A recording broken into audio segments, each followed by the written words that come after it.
Décodeur, le podcast qui parle de celles et ceux qui font la déco aujourd'hui. Je m'appelle Hortense Leluc, je suis journaliste déco et à chaque nouvel épisode, j'invite à mon micro des pros de la déco. Ensemble, on peut parler savoir-faire, inspiration, tendance, actu, idées déco, envers du décor. Bref, on papote et on enregistre car ici, la déco, ça s'écoute. Si vous venez juste de découvrir cette émission, j'espère qu'elle vous plaira. Sachez qu'il y a déjà plus de 80 épisodes enregistrés avec de nombreuses personnalités passionnantes et plein d'autres formats aussi sur des thématiques bien précises. Pour suivre tout ça en photo, vous avez Instagram, bien sûr, @décodeur. N'hésitez pas à vous abonner, à m'écrire, à partager, bref, à faire vivre ce podcast qui n'existerait pas sans votre fidélité. Allez, c'est parti. Bonjour à tous. En janvier, je fais toujours un petit épisode sur les tendances déco parce qu'on a envie de savoir ce qui se trame pour l'année à venir. Mais je l'ai déjà fait cet épisode en septembre et je pense qu'il est assez complet et surtout toujours d'actualité. Donc là, en janvier, j'avais plutôt envie de faire un tout petit sujet, un petit sujet rigolo plutôt sur les tendances qu'il ne faut plus suivre.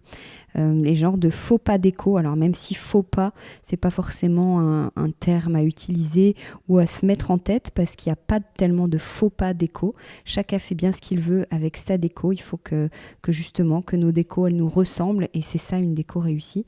C'est une déco qui est quand même assez personnalisée. Il n'y a pas besoin de suivre les tendances, mais il y a quand même 2-3 trucs à ne pas forcément suivre ou à ne plus faire. Donc j'avais envie d'en parler. J'ai fait un petit sondage sur Instagram. Si vous suivez le compte Décodeur sur Instagram, je vous ai sollicité et j'ai été inondée de réponses. Alors ça m'a bien fait rire parce j'ai vraiment lu beaucoup de choses et des choses assez drôles auxquelles j'avais pas pensé. Mais il y a des grandes thématiques qui sont ressorties. Pas forcément des thématiques, je dis thématiques, non, c'est des grandes idées déco, comme ça, des axes qui sont ressortis et je voulais vous les partager. On commence par exemple, la première grande tendance dont vous avez marre, que vous aimeriez arrêter en 2024, c'est le tissu bouclette. Alors ça, c'est ressorti énormément. Le tissu bouclette, c'est vrai qu'on l'a beaucoup vu ces dernières années et c'est peut-être parce qu'on l'a trop vu, parce que c'est vraiment quand même sinon très intéressant, très joli, ça se marie avec plein de styles, mais peut-être parce qu'on l'a trop vu, on fait une overdose, donc ça, vous en avez marre. La deuxième grande déco que vous voulez plus voir, c'est le rotin et le canage.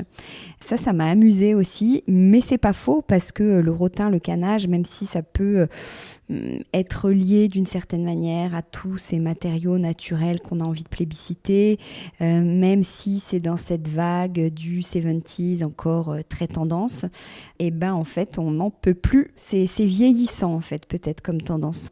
Pourtant j'ai vu là dans tout ce que je peux recevoir comme nouvelles infos par les marques déco qu'il y a encore pas mal de canage et de rotin, donc soyez patients, c'est encore là mais vraiment à utiliser avec modération.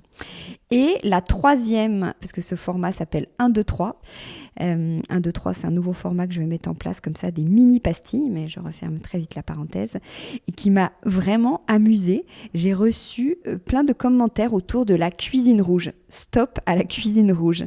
Alors je le partage assez, c'est vrai que la cuisine rouge, alors c'est vraiment très clinquant. Aujourd'hui il y a quand même des couleurs, les cuisinistes ont quand même beaucoup de propositions plus douces que des cuisines rouges qui peuvent être un peu comme ça, c'est fort le rouge, mais ça peut être un peu agressif. Il y a d'autres, maintenant il y a plein d'autres couleurs qui existent, mais surtout la cuisine rouge brillante, la cuisine rouge laquée, alors ça c'est vraiment revenu, parce que c'est pareil, je pense qu'on en a vu pas mal, parce que ces dernières années, quelqu'un qui voulait se créer sa cuisine et qui voulait être un peu trendy, se disait peut-être, bon, je sais pas trop quoi utiliser comme couleur, il y avait peut-être moins de propositions, donc pour être un peu rock, on se disait, tiens, une cuisine rouge, et on avait tout à fait raison, il y a quelques années, ça pouvait être très sympa, mais là, on en a trop vu, et il y a beaucoup mieux maintenant que, enfin, on a le droit, hein, évidemment, j'en reviens à cette cette idée de faux pas. Bien sûr que si vous aimez les cuisines rouges, vous avez le droit, mais on peut aussi passer à autre chose. Donc voilà les 3 grandes tendances qu'on peut zapper. Après, il y en a quand même plein d'autres que j'avais envie de partager rapidement. Il y avait les intérieurs épurés, les teintes beige, blanc, minimaliste. Tous ces intérieurs-là, on n'en veut plus non plus. C'est revenu beaucoup et moi, je suis assez d'accord. De toute façon, bon, je ne suis pas là pour partager mes goûts, mais moi, je suis très adepte de la couleur. Donc, le beige, le blanc, les teintes comme ça, un peu neutres, je trouve ça dommage. Il faut quand même utiliser des pointes, mettre des pointes de couleur dans un intérieur. Et quand c'est comme ça, trop simple, trop... c'est même pas scandinave parce que le scandinave, il peut être chaleureux, il peut être un peu chargé. Mais bon, voilà, les intérieurs épurés, vous voyez ce que je veux dire, je vais pas m'étendre. Le beige, le blanc, on en a marre. Dans les couleurs, le gris, vous m'avez beaucoup parlé du gris. Alors c'est vrai que le gris...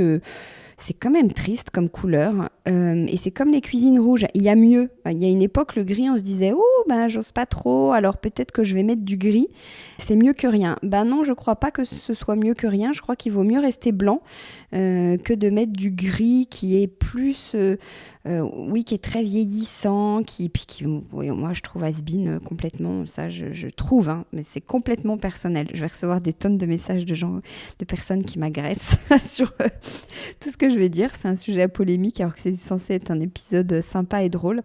Ne m'en tenez pas rigueur, je partage les idées de la communauté. Non, un peu les miennes, il faut que j'assume aussi.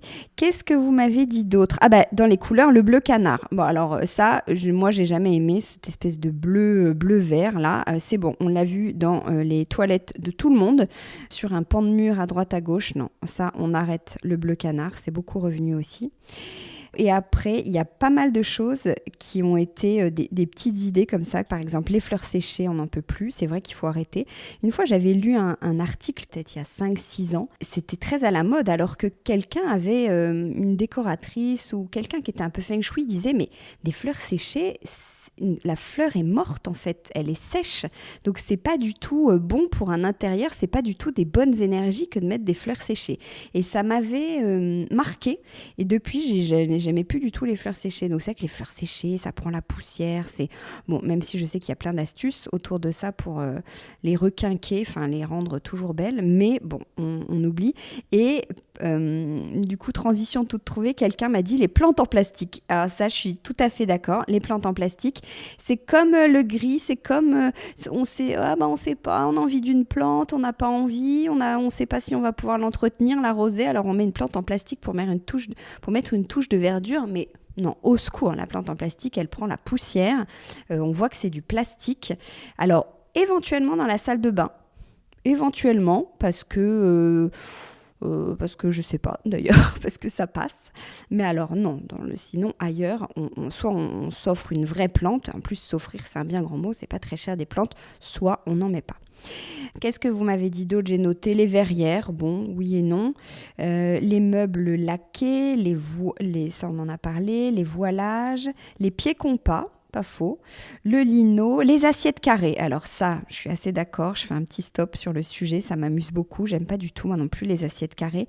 Je trouve que c'est rigide alors que le repas, c'est un moment convivial, même si on dîne tout seul. La rondeur d'une assiette, je trouve ça très sympa, alors qu'une assiette carrée, je trouve ça très rigide. Je sais pas comment dire. Bon, bref. Ah, une remarque qui m'a fait beaucoup rire. Ce sont les stickers et les mots sur les murs. Vous savez, les mots stickers et les stickers. Vous savez, ces genres de phrases un peu mantra, comme ça, qu'est-ce qu'il peut y avoir, la vie est un chemin, je sais pas quoi, bon bref, vous voyez ce que je veux dire.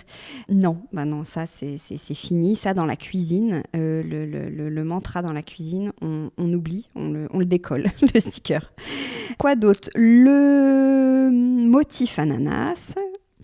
Le faux vieux, la fausse patine, je suis assez d'accord, c'est vrai. Soit on chine un meuble ancien, mais alors aller mettre de la peinture pour faire genre ça a été chiné et c'est vieilli, c'est un concept. Le terracotta, alors j'ai eu pas mal, oui, j'aurais dû le dire au début. Il y en a beaucoup, vous en avez marre du terracotta. Alors, c'est marrant parce que, bon, la couleur de l'année, c'est quand même pêche. Et pêche, alors c'est pas du tout terracotta. Mais bon, c'est un peu de la même famille quand même. Donc malheureusement, il va falloir vous habituer. Et le dernier que j'ai noté, que j'ai noté parmi tant d'autres qui m'avaient un peu amusé, sont les paravents. Alors là non plus, je ne partage pas cette idée parce que les paravents, je trouve ça extraordinaire, je trouve que c'est ravissant. Il y en a des très beaux et je trouve que c'est hyper pratique justement pour cloisonner un espace. Sans s'en séparer quand on ne peut pas, se créer un petit coin et tout, je trouve ça ravissant. Voilà, bon, écoutez, j'espère que vous ne m'en tiendrez pas rigueur. Si jamais vous avez tout ce que je viens d'énumérer chez vous ou que vous l'aviez en projet, encore une fois, chacun ses goûts.